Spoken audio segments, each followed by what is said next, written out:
لله الذي خلق فسوى والذي قدر فهدى نحمده ونستعينه ونستغفره ونؤمن به ونتوكل عليه ونعوذ بالله من شرور أنفسنا ومن سيئات أعمالنا من يهده الله فلا مضل له ومن يضلل فلا هادي له أشهد أن لا إله إلا الله وحده لا شريك له وأشهد أن محمدا عبده ورسوله أرسله بالهدى ودين الحق ليظهره على الدين كله ولو كره المشركون اللهم صل على محمد وعلى آل محمد كما صليت على إبراهيم وعلى آل إبراهيم وبارك على محمد وعلى آل محمد كما باركت على إبراهيم وعلى آل إبراهيم إنك حميد مجيد أما بعد فإن أصدق الحديث كتاب الله وخير الهدي هدي محمد صلى الله عليه وسلم وشر الأمور محدثاتها وكل محدثة بدعة أيها الناس اتقوا الله عباد الله أعوذ بالله السميع العليم من الشيطان الرجيم بسم الله الرحمن الرحيم يا أيها الذين آمنوا اتقوا الله وكونوا مع الصادقين رب اشرح لي صدري ويسر لي أمري واحلل عقدة من لساني يفقهوا قولي ബഹുമാന്യരായ സത്യവിശ്വാസികളെ, സർവശക്തനും സർവലോക നിയന്താവുമായ റബ്ബ് സുബ്ഹാനഹു തആലയുടെ ആജ്ഞകളും നിർദ്ദേശങ്ങളും ജീവിതത്തിന്റെ രഹസ്യ പരസ്യ മേഖലകളിൽ പരമാവധി സൂക്ഷിച്ചുകൊണ്ട് തഖ്വയോടുകൂടി ജീവിതത്തെ മുന്നോട്ട് കൊണ്ടുപോകണമെന്ന് സ്വന്തത്തെയും നിങ്ങളെയും വസിയ്യത്ത് ചെയ്യുന്നു. അള്ളാഹുവിന്റെ ഖുർആനും തിരുദൂതരുടെ ചര്യയും മുറുകെ പിടിച്ച് ജീവിച്ച് ഈമാനോടുകൂടി മരണം വരിച്ച് ഫിർദൗസിൽ ഒരുമിച്ച് കൂടാൻ അള്ളാഹു നമുക്കെല്ലാവർക്കും തൗഫീഖ് നൽകി അനുഗ്രഹിക്കുമാറാകട്ടെ. മനുഷ്യൻ സാമൂഹ്യ ജീവിയാണ്. ഐഹികമായ ജീവിതത്തിലെ വിവിധ മേഖലകളിൽ വ്യാപരിക്കുമ്പോൾ അവിടെയെല്ലാം കൃത്യമായ നിലപാടുകളും സമീപനങ്ങളും സ്വീകരിക്കാൻ കൽപ്പിക്കപ്പെട്ടവനാണ് സത്യവിശ്വാസി. സാമൂഹ്യ ജീവിതത്തിന്റെ ഭാഗമാണ് നമ്മൾ ഇടപെട്ടുകൊണ്ടിരിക്കുന്ന, പ്രത്യേകിച്ചും ഒരു ജനാധിപത്യ രാജ്യം എന്ന നിലക്ക് അവിടുത്തെ രാഷ്ട്രീയ സംവിധാനങ്ങളും തെരഞ്ഞെടുപ്പുകളും അതുമായി ബന്ധപ്പെട്ട കാര്യങ്ങളുമെല്ലാം അതിന്റെ ഭാഗമാകലും അതിൽ തങ്ങളാൽ സാധ്യമാകുന്ന ധർമ്മങ്ങൾ നിർവഹിക്കലും വിശ്വാസികളുടെ ബാധ്യത തന്നെയാണ്. പക്ഷേ അത്തരം കാര്യങ്ങളിലെല്ലാം ഇടപെടുമ്പോൾ ഒരു മുഅ്മിൻ എന്നുള്ള നിലക്ക് അനിവാര്യമായി നമ്മൾ ശ്രദ്ധിക്കുകയും സൂക്ഷിക്കുകയും ചെയ്യേണ്ടുന്ന കാര്യങ്ങൾ യഥാവിധത്തിലുള്ള ഗൗരവത്തോടുകൂടി നാം ഉൾക്കൊള്ളണം. പലപ്പോഴും ദീനീ രംഗത്ത് സജീവമുള്ള ചില ആളുകൾ കച്ചവട മേഖലയിലാണെങ്കിൽ അവർ തുറന്നു പറയും, ശരിയാണ്, നിങ്ങൾ പറയുന്നതൊക്കെ ശരിയാണ്, പക്ഷെ ബിസിനസ്സിൽ നിങ്ങൾ പറയുന്ന അത് നടക്കില്ല.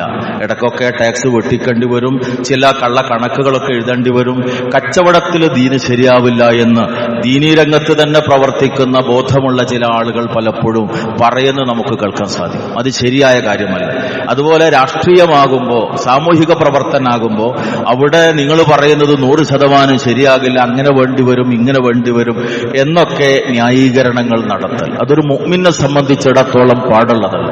കാരണം നമ്മൾ ഏർപ്പെടുന്ന മേഖലകൾ ഏതൊക്കെയാണോ അത് നമ്മുടെ ഐഹികമായ ജീവിതം, ദുനിയാവിലെ ജീവിതത്തിന്റെ ഭാഗമാണ്. ആഖിറത്തിന് വേണ്ടി അധ്വാനിക്കാനും ആ ആഖിറത്തിന് വേണ്ടി നന്മ ചെയ്യാനും കൽപ്പിക്കപ്പെട്ടവരാണ് നമ്മൾ. അതുകൊണ്ട് പരലോകം മറന്നുപോയിക്കൊണ്ടുള്ള ഒരു പ്രവർത്തനം ഏത് മേഖലയിലാണെങ്കിലും നമ്മിൽ നിന്ന് സംഭവിക്കാൻ പാടില്ലാത്തതാണ്. ആഖിറത്താണ് ഒരു മുഅ്മിനെ സംബന്ധിച്ചിടത്തോളം ഏറ്റവും പ്രധാനം എന്നുള്ളത്. അവിടെ ശ്രദ്ധിക്കേണ്ടുന്ന ഒരു കാര്യം, ആരാന്റെ ദുനിയാവിനു വേണ്ടി അവനവന്റെ പരലോകം നഷ്ടപ്പെടുത്താൻ പാടില്ല. ഒന്നുകൂടി ആവർത്തിക്കുന്നു, അന്യന്റെ ദുനിയാവിനു വേണ്ടി അവനവന്റെ ആഖിറം നഷ്ടപ്പെടുത്തുന്ന സമീപനം നമ്മിൽ നിന്നുണ്ടാകാൻ പാടില്ല. പ്രത്യേകിച്ച് ബന്ധപ്പെടുന്ന മേഖലകളിൽ ശ്രദ്ധിക്കേണ്ടുന്ന ഒന്നാണ് എതിരാളികളെ കുറിച്ച് ഇല്ലാത്തത് പറയുക, മറുചേരിയിലുള്ള ആളുകളെ കുറിച്ച് എന്തും പറയുക. രാഷ്ട്രീയത്തിലാകുമ്പോൾ, പൊതുപ്രവർത്തനത്തിലാകുമ്പോൾ അതൊന്നും കുഴപ്പമില്ല എന്ന നിലപാട് അതൊരു മുഅ്മിനെ സംബന്ധിച്ചിടത്തോളം ശരിയായിട്ടുള്ളതല്ല.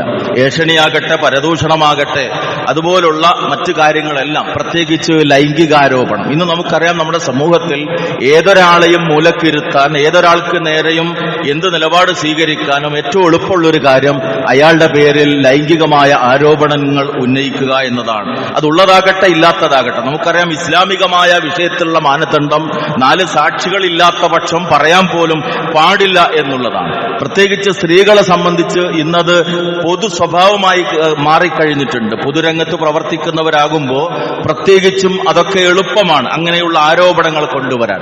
മുഅ്മിനത്തുകളായ സ്ത്രീകളെക്കുറിച്ച് അപവാദം പറയുന്നതിനെ 7 വൻപാപങ്ങളിൽ ഒന്നായിട്ടാണ് പരിശുദ്ധ ഇസ്ലാം നോക്കിക്കാണുന്നത് എന്നത് നാം ഗൗരവത്തോടുകൂടി കാണണം. അതുപോലെ തന്നെ സാമൂഹ്യ മാധ്യമങ്ങളിലൂടെ ഒരു സത്യവുമല്ലാത്ത, യാതൊരു നിലക്കും വസ്തുതയില്ലാത്ത വാർത്തകൾ അത് കേട്ടാൽ പ്രചരിപ്പിക്കുക, തന്റെ എതിരാളിയാണ്, തന്റെ എതിർപക്ഷത്ത് നിൽക്കുന്ന ആളാണ് എന്നതുകൊണ്ട് മാത്രം അതിന്റെ ഫാക്ട് ചെക്ക് ചെയ്യാതെ, അതിന്റെ വസ്തുതയെക്കുറിച്ച് അന്വേഷിക്കാതെ ഫോർവേഡ് ചെയ്യുക, പ്രചരിപ്പിക്കുക എന്നതൊക്കെ പലപ്പോഴും ഇന്ന് സമൂഹത്തിന്റെ പൊതു സ്വഭാവമായി തീർന്നിട്ടുണ്ട്. മഹാനായ ഇമാം നവവി റഹിമഹുല്ലാ നമീമത്തിനെ കുറിച്ച് അദ്ദേഹം പറയുന്ന കാര്യം എന്താണ്? ഹിയ അന്നമീമത്തു നഖ്ലു കലാമിൻ നാസി ബഅദിഹിം ഇലാ ബഅദ് അലാ ജിഹത്തിൽ ഇഫ്സാദ്.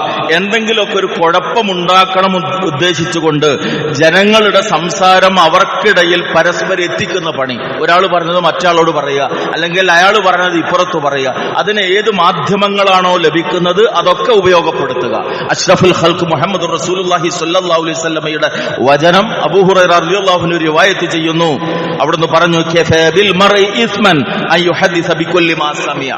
താൻ കേട്ടതൊക്കെ പറയുക എന്നുള്ളത്, കേട്ട കാര്യങ്ങൾ എന്തൊക്കെയാണോ അതൊക്കെ മറ്റുള്ളവരോട് പറഞ്ഞു നടക്കുക എന്നത് ഒരാൾ പാപിയാകാൻ അത് ധാരാളം മതി. ആ ചെയ്യുന്ന കാര്യം പാപമാണ് എന്നുള്ളതാണ്.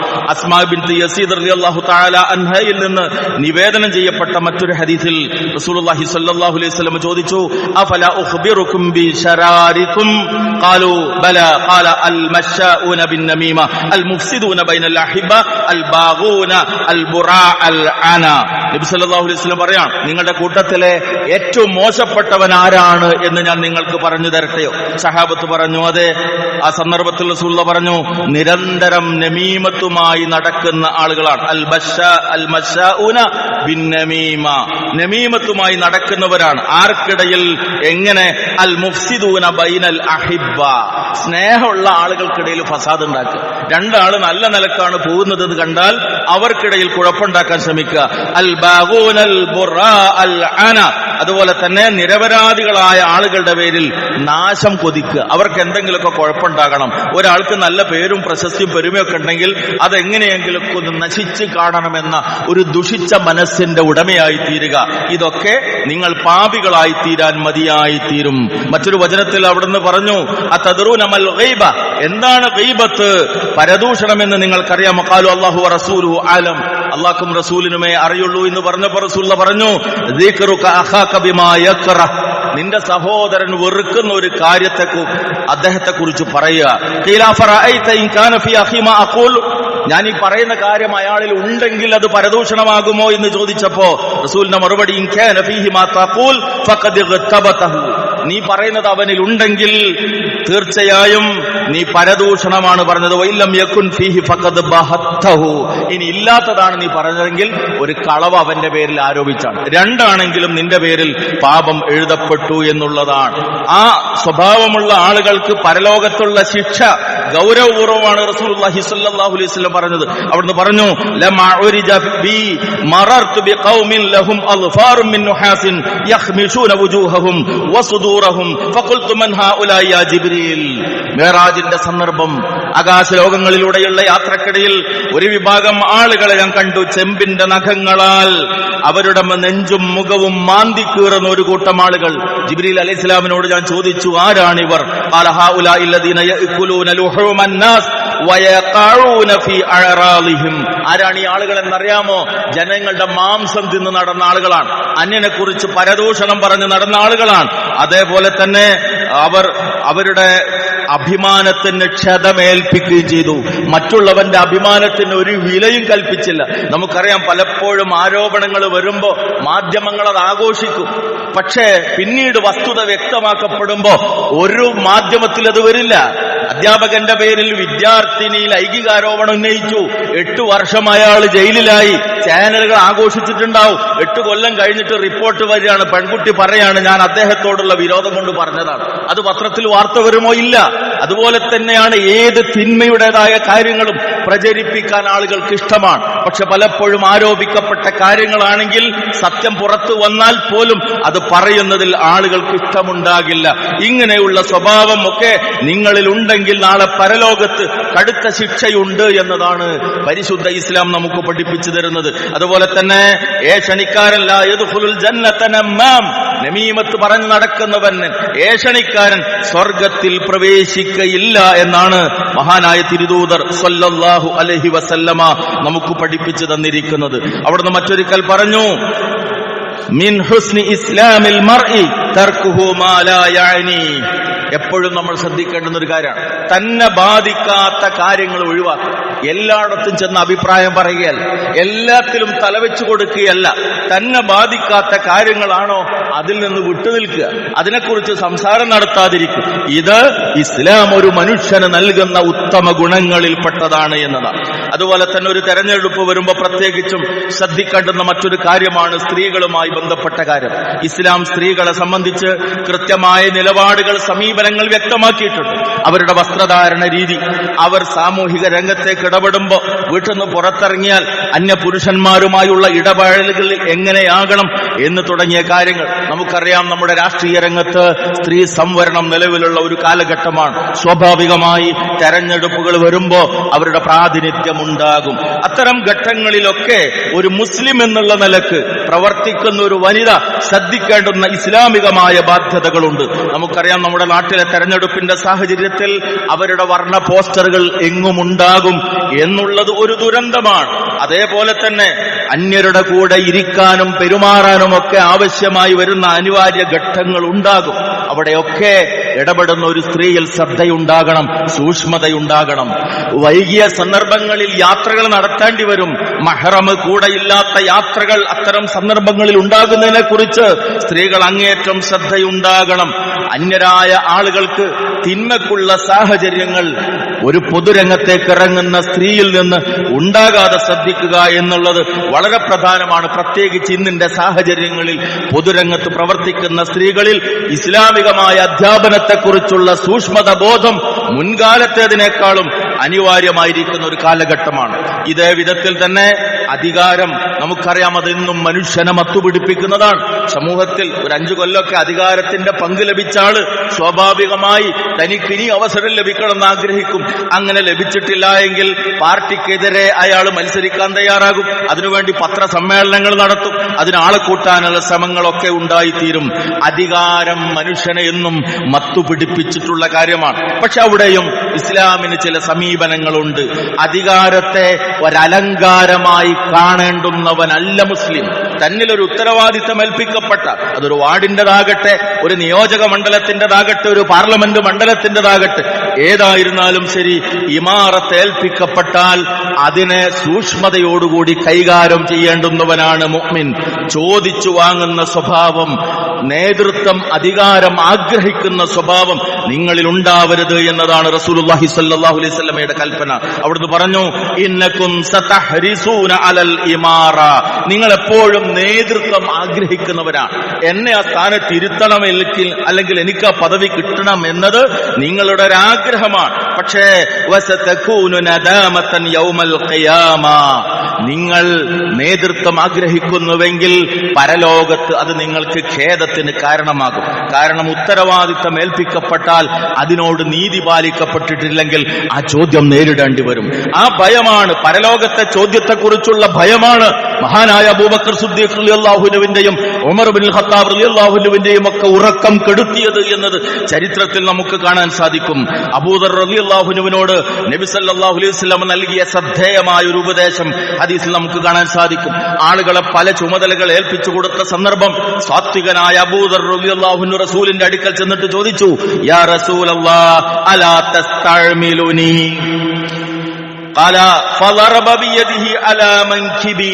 ഞാൻ റസൂലിന്റെ അടുക്കൽ ചെന്ന് ചോദിക്കാണ്, അങ്ങനെ എല്ലാവർക്കും ചുമതലകൾ നൽകുന്നുണ്ട്, എനിക്ക് മാത്രം എന്താ അങ്ങനെ ഉത്തരവാദിത്വം ഏൽപ്പിക്കാത്തത്? ആ സമയത്ത് റസൂലുള്ളാഹി സ്വല്ലല്ലാഹു അലൈഹി വസല്ലം എന്റെ ചുമലിൽ ഇങ്ങനെ തട്ടി, എന്നിട്ട് സുമ്മ ഖാല, എന്നിട്ട് പറഞ്ഞു, യാ അബൂദർ ഇന്നക ലഈഫ്, അബൂദറേ നീ ദുർബലനാണ്, നിനക്ക് ഇന്ന വിധത്തിലുള്ള ദൗർബല്യങ്ങളുണ്ട്. വ ഇന്നഹാ അമാനതുൻ, തീർച്ചയായും ഞാൻ ഈ ഏൽപ്പിച്ചു കൊടുക്കുന്ന കാര്യങ്ങൾ, നേതൃത്വം, അതൊരു അമാനത്താണ്. വ ഇന്നഹാ യൗമൽ ഖിയാമത്തി ഖിസ്യുൻ വ നദാമ, ഇമാറത്ത് എന്നത്, നേതൃത്വം എന്നത്, ഉത്തരവാദിത്വം എന്നത് പരലോകത്തെത്തുമ്പോ അന്ത്യനാളിൽ അത് നിന്ദ്യതക്കും അപമാനത്തിനും കാരണമായി തീരും. ആർക്കൊഴികെ? ഇല്ലാ മൻ അഖദഹാ ബിഹഖിഹാ, അതിനെ അതിൻ്റെതായ ബാധ്യതയായി നിർവഹിച്ചവനൊഴികെ. തന്നിൽ ഏൽപ്പിക്കപ്പെട്ട ഒരു ഉത്തരവാദിത്വത്തോട് 100% നീതി പുലർത്തി ഭൗതികമായ താല്പര്യങ്ങളില്ലാതെ ജനസേവകൻ എന്ന മനസ്സാന്നിധ്യത്തോടുകൂടി അതിനെ നിർവഹിച്ചവനൊഴികെ വഅദ്ദല്ലദി അലൈഹി ഫീഹാ, എന്തൊക്കെയാണോ ആ കാര്യത്തിൽ തന്റെ ബാധ്യതയായിട്ടുള്ളത് അതൊക്കെ നിറവേറ്റുകയും ചെയ്തവനൊഴികെ അല്ലാത്തവർക്കെല്ലാം നേതൃത്വം, ഭാരവാഹിത്വം എന്നത് ഖേദത്തിന്റെയും അപമാനത്തിന്റെയും കാരണമാകും പരലോകത്ത് എന്നാണ് ആ സന്ദർഭത്തിൽ റസൂലുള്ളാഹി സ്വല്ലല്ലാഹു അലൈഹി വസല്ലമ പഠിപ്പിച്ചിട്ടുള്ളത്. അത് മാത്രവുമല്ല, മറ്റൊരിക്കൽ അവിടുന്ന് പറഞ്ഞു, മാ മിൻ അബ്ദിൻ യസ്തർഇഹില്ലാഹു റഅയ്യതൻ യമൂതു യൗമ യമൂതു വഹുവ ഗാശുൽ ലിറഇയതിഹി ഇല്ലാ ഹറമല്ലാഹു അലൈഹിൽ ജന്ന. ഒരു സമൂഹത്തിന്റെ നേതൃത്വം അല്ലാഹു ഏൽപ്പിച്ചു. ആ അടിമക്ക് ആ നേതൃത്വം ഏൽപ്പിച്ച ശേഷം ജനങ്ങളെ അയാൾ വഞ്ചിച്ചുകൊണ്ടാണ് മരണപ്പെടുന്നത്. തന്റെ കീശ വീർപ്പിക്കാനും തന്റെ കുടുംബത്തിനുണ്ടാക്കാനും വേണ്ടി മെനക്കെട്ടു എന്നതല്ലാതെ തന്നെ ഉത്തരവാദിത്തം ഏൽപ്പിച്ച ജനങ്ങളെ മറന്നിട്ടാണ് അയാൾ ജീവിച്ചതെങ്കിൽ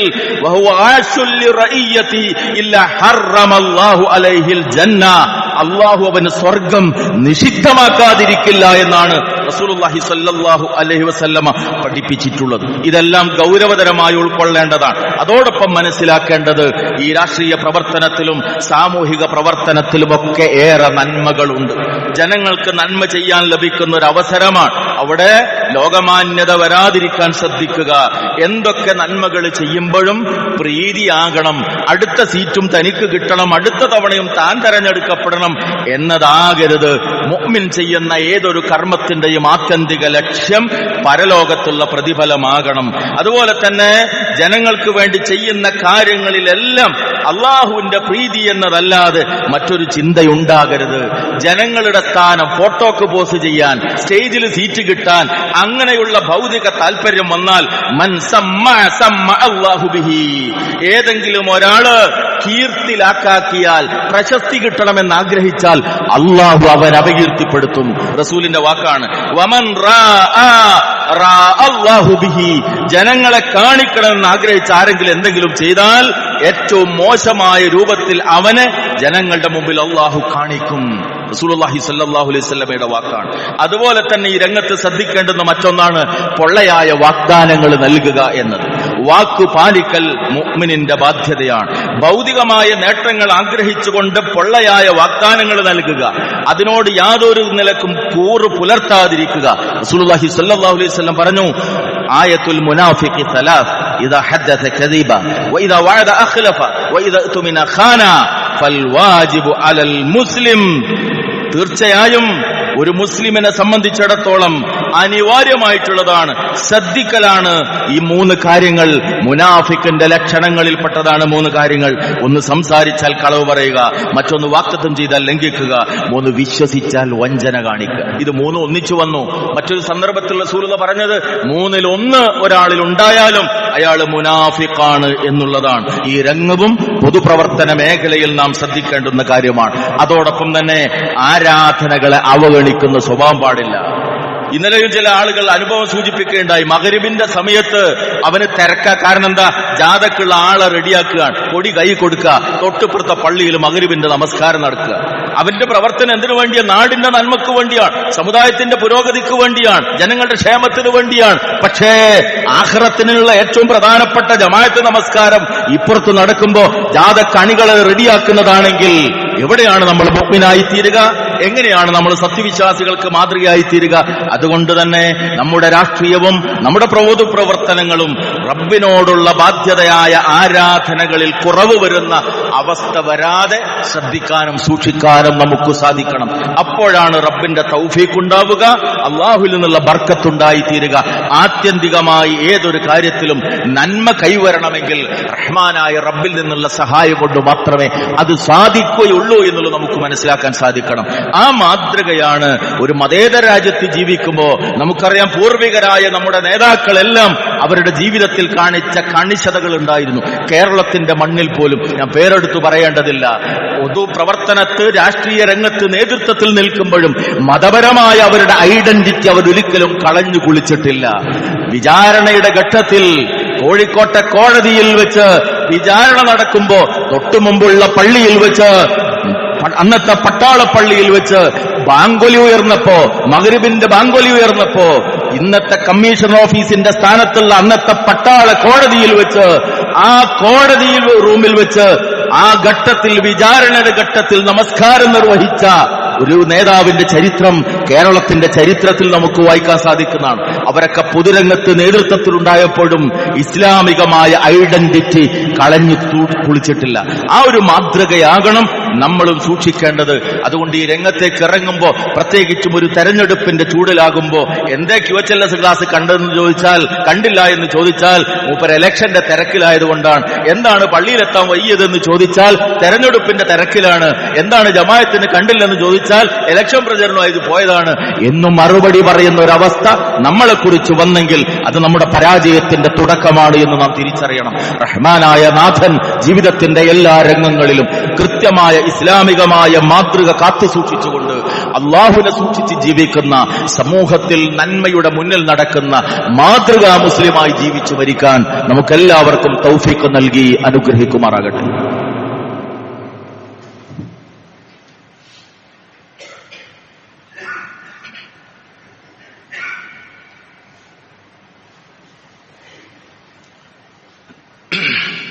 അൽഹംദുലില്ലാ الذي هدانا لهذا وما كنا لنهتدي لولا أن هدانا الله صلى الله على النبي وعلى آله وصحبه أجمعين أما بعد اتقوا الله عباد الله. അല്ലാഹുവിനെ സൂക്ഷിച്ചുകൊണ്ട് ജീവിതത്തിന്റെ എല്ലാ രംഗങ്ങളിലും ഖുർആനിന്റെയും സുന്നത്തിന്റെയും കൽപ്പനകൾ നടപ്പാക്കാനുള്ള താല്പര്യവും പരിശ്രമവും ഉണ്ടാകണമെന്ന് സ്വന്തത്തെയും നിങ്ങളെയും ഒരിക്കൽ കൂടി ഓർമ്മപ്പെടുത്തുകയാണ്. രാഷ്ട്രീയവും സാമൂഹികവുമായ മേഖലകളിൽ സജീവമായി പ്രവർത്തിക്കുമ്പോഴും നമ്മിൽ ഉണ്ടാകേണ്ടുന്ന പ്രധാനമായ ഒരു പ്രാർത്ഥന ഇസ്ലാം പഠിപ്പിച്ചിട്ടുണ്ട്. ഒരു നാടിന്റെ ഭാഗധേയം നിർണയിക്കുന്നത് അവിടുത്തെ ഭരണാധികാരികളാണ്. നമുക്കറിയാം, ഇന്ത്യയിൽ ഫാഷിസം അതിന്റെ അധികാരം നേടിയെടുത്ത ശേഷം ന്യൂനപക്ഷങ്ങളുടെ നേർക്ക് കാണിച്ച സമീപനങ്ങൾ നമുക്കറിയാം.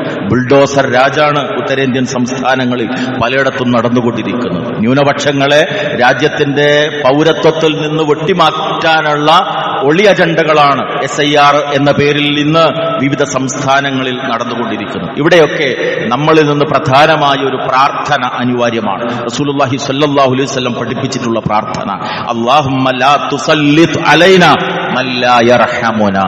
അല്ലാഹുവേ ലാ തുസല്ലിത് അലൈനാ, നീ ഞങ്ങളുടെ മേൽ അധികാരികൾ, ഭരണാധികാരികളാക്കരുതേ. ആരെ? മൻ ലാ യർഹമുനാ, ഞങ്ങളോട് കരുണയില്ലാത്ത ആളുകൾ, ഞങ്ങളോട് കരുണ കാണിക്കാത്ത ആളുകളെ ഞങ്ങളുടെ അധികാരികളാക്കി നീ മാറ്റരുതേ എന്ന പ്രാർത്ഥന റസൂലുള്ളാഹി സ്വല്ലല്ലാഹു അലൈഹി വസല്ലം പഠിപ്പിച്ചു തന്നിട്ടുള്ള പ്രാർത്ഥനയാണ്. അത് നാം നിരന്തരമായി നിർവഹിച്ചുകൊണ്ടേയിരിക്കണം. അതോടൊപ്പം ഇന്നിന്റെ സാഹചര്യത്തിൽ പ്രത്യേകിച്ച് നമുക്കറിയാം, കേരളത്തിൽ SIR നടപടികൾ, എന്യൂമറേഷൻ കാര്യങ്ങൾ മുന്നോട്ട് പോയിക്കൊണ്ടിരിക്കുന്ന ഒരു സമയമാണ്. ഇൻഷാ അല്ലാഹ് ഡിസംബർ 4-ാം തീയതി അതിന്റെ അവസാന തീയതിയാണ്. അതിനെക്കുറിച്ച് ശ്രദ്ധയും സൂക്ഷ്മതയും നമുക്കുണ്ടാകണം. അമിതമായ ഒരു ഉത്കണ്ഠ ഈ കാര്യത്തിൽ ആവശ്യമില്ല. കമ്മിൻ ഫിയത്തിൻ ഖലീല ഗലബത് ഫിയത്തിൻ കസീറ. ന്യൂനപക്ഷമാണെങ്കിൽ നിങ്ങൾ പേടിക്കേണ്ട, അള്ളാന്റെ വാഗ്ദാനമാണ്. എത്രയെത്ര കൊച്ചു സംഘങ്ങളാണ് വലിയ സംഘങ്ങളെ പരാജയപ്പെടുത്തിയിട്ടുള്ളത്. ഈമാനിന്റെ കരുത്ത് നമുക്കുണ്ടെങ്കിൽ, തവക്കുൽ നമുക്കുണ്ടെങ്കിൽ നമ്മളെ തുടച്ചു മാറ്റാൻ ഒരു ശക്തിക്കും സാധ്യമാകില്ല. പക്ഷേ നമ്മൾ എടുക്കേണ്ടുന്ന പണികൾ എടുത്തിരിക്കണം. തവക്കുൽ ചെയ്യുമ്പോഴും പരിശുദ്ധ പ്രവാചകൻ പഠിപ്പിച്ചത് കാര്യങ്ങളൊക്കെ ചെയ്ത ശേഷമായിരിക്കണം അള്ളാഹുവിൽ ഭരമേൽപ്പിക്കേണ്ടത്. SIR വോട്ടർ പട്ടികയിൽ പേര് വരാൻ, അത് വോട്ടർ പട്ടികയിൽ പേര് വരാനുള്ള ഒരു മാർഗം മാത്രമല്ല, മറിച്ച് പൗരത്വത്തെ, അതുമായി ബന്ധപ്പെട്ട കാര്യങ്ങളെ ഒളിച്ചു കടത്താനുള്ള ഒരു ശ്രമമാണ് എന്നുള്ളത് നമ്മൾ തിരിച്ചറിയണം. അതുകൊണ്ട് തന്നെ ഒരാളും ആ പട്ടികയിൽ നിന്ന് ഒഴിവായി പോകാതിരിക്കാൻ ശ്രദ്ധിക്കുക. അവസാന ദിനം വരെ ഫോം പൂരിപ്പിച്ചു കൊടുക്കാൻ നമ്മൾ കാത്തിരിക്കേണ്ടതില്ല. ഇൻഷാ അല്ലാഹ് ഡിസംബർ 9-ന് അതിന്റെ കരട് പട്ടിക വരുമ്പോ എല്ലാവരും അതിൽ ഉണ്ടാകത്തക്ക വിധത്തിൽ നമ്മൾ ആ വിഷയത്തിൽ ജാഗരൂകരായി തീരണം. 2002-ലെ പട്ടികയിൽ വോട്ടറുമായി ബന്ധിപ്പിക്കാനുള്ള യാതൊരു തെളിവുമില്ല എങ്കിൽ ചുരുങ്ങിയ പക്ഷം ആ എന്യൂമറേഷൻ ഫോമിലെ ആദ്യ ഭാഗമെങ്കിലും പൂരിപ്പിച്ചിട്ട് അത് നൽകാൻ BLOമാർക്ക് നൽകാനുള്ള ശ്രദ്ധ നമ്മുടെ ഭാഗത്തുണ്ടാകണം. BLOമാർ അത് അപ്ലോഡ് ചെയ്തിട്ടുണ്ടോ എന്നറിയാനുള്ള ലിങ്കുകൾ ഇന്ന് ലഭ്യമാണ്. നമ്മൾ അതിൽ കയറി പരിശോധിക്കണം, ഉറപ്പ് വരുത്തണം. ഈ മുൻകരുതലുകളൊക്കെ നമ്മുടെ ഭാഗത്തുണ്ടാകണം. കാരണം നമ്മൾ നിലനിൽക്കുന്ന ഒരു രാജ്യം, ഇവിടെ ജീവിച്ചുകൊണ്ടാണ് നമുക്ക് മരിച്ചു പോകാനുള്ളത്. ഇവിടെ ജീവിച്ചുകൊണ്ടാണ് നമുക്ക് മുസ്ലിം ആരാണ് എന്ന് സമൂഹത്തിന് കാണിച്ചു കൊടുക്കാനുള്ളത്. ഇവിടെ ജീവിച്ചുകൊണ്ട് തന്നെയാണ് നമുക്ക് ഇസ്ലാമിന്റെ ദഅവത്ത് നിർവഹിക്കാനുള്ളതും. അതുകൊണ്ട് സാമൂഹിക പ്രവർത്തനം, രാഷ്ട്രീയ പ്രവർത്തനം ഒക്കെ നമ്മുടെ ജീവിതത്തിന്റെ ഭാഗമാണ്. അവിടെ ചെയ്യേണ്ടതെന്ത്, ചെയ്യാൻ പാടില്ലാത്തതെന്ത്, കൃത്യമായ വേർതിരിവ്, കൃത്യമായ ധാരണ നമുക്കുണ്ടായിത്തീരണം. അങ്ങനെ സൂക്ഷ്മതയോടുകൂടി എല്ലാ അർത്ഥത്തിലും മുന്നോട്ട് നീങ്ങി ഉത്തമമായൊരു സമൂഹമായിരിക്കണമെന്ന ഇസ്ലാമിന്റെ കൽപ്പനയെ ശിരസാവഹിച്ചുകൊണ്ട് ജീവിതത്തിന്റെ ഉള്ളും പുറവും നന്നാക്കി തീർക്കാൻ വേണ്ടി നമ്മൾ പരിശ്രമിക്കുക. സർവോപരി റഹ്മാനായ റബ്ബിനോട് ആത്മാർത്ഥമായി നാം പ്രാർത്ഥിച്ചുകൊണ്ടേയിരിക്കുക. റഹ്മാനായ റബ്ബ് നമ്മുടെ എല്ലാ പാപങ്ങളും നമുക്ക് വിട്ടുപുറത്ത് മാപ്പാക്കി തരികയും സ്വർഗീയ ആരാമത്തിൽ ഒന്നിച്ച് കഴിയാനുള്ള സൗഭാഗ്യം നൽകി നമ്മെ അനുഗ്രഹിക്കുകയും ചെയ്യുമാറാകട്ടെ. അല്ലാഹുമ്മ ഗ്ഫിർ ലിൽ മുഅ്മിനീന വൽ മുഅ്മിനാത്ത് വൽ മുസ്ലിമീന വൽ മുസ്ലിമാത്ത് അൽ അഹ്യാഇ മിൻഹും വൽ അംവാത്ത് ഇന്നക മുജീബുദ് ദഅവാതി യാ ഖാലിയൽ ഹാജാത്ത്. ربنا هب لنا من أزواجنا وذرياتنا قرة أعين واجعلنا للمتقين إماما. اللهم أرنا الحق حقا وارزقنا اتباعه. اللهم أرنا الباطل باطلا وارزقنا اجتنابه. اللهم اجعل القرآن ربيع قلوبنا ونور صدورنا يا رب العالمين. ربنا تقبل منا إنك أنت السميع العليم وتب علينا إنك أنت التواب الرحيم. ربنا آتنا في الدنيا حسنة وفي الآخرة حسنة وقنا عذاب النار. آمين آمين آمين برحمتك يا أرحم الراحمين. وصلى الله على النبي وعلى آله وصحبه أجمعين والحمد لله رب العالمين.